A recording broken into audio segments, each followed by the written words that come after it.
యాండోయ్, నమస్కారం అండి. ఎలాగున్నారో? బ్రహ్మాండంగా ఉండే ఉంటారు. ఇగో పెళ్లి కౌరట్టుకొచ్చానండి. మన రాజన్న అప్పలనాయుడు గారు వాళ్ళ ఏకైక కుమారుడండి. ఇగో ఈడేనండి పెళ్లి కొడుకు. గుర్తుపెట్టారా? పేరు చిన్న. చూడగానే మన తెలుగుడు పౌరుషం కొట్టొచ్చినట్టు కనబడతలేదు. ఇంక అత్తూరదంటారా? కేవో మల్లారమండి. మరి పెళ్లి కూతురు ఎవరంటే శ్రీమతి రాము గారు ఏకైక కుమార్తె. ఇగో ఈవిడేనండి పెళ్లి కూతురు. గుర్తుపట్టారా? పేరు శిరీష.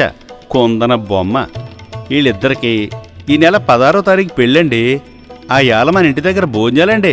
మరి అదే రోజు రాత్రి 1:59కి రైస్ మిల్ వెనక మిర్తిపాడు గ్రామంలో పెళ్ళి. అదేదో తెలుగు సినిమాలో చెప్పినట్టుగా మీరు ఆడా ఉండాలా ఏడా ఉండాలా. మరి ఒకరితో వచ్చేస్తే కుదరదండోయ్. ఇంటిల్లి 10 రావాలా. ఈ కొత్త జంటను మనసారా ఆశీర్వదించాలా.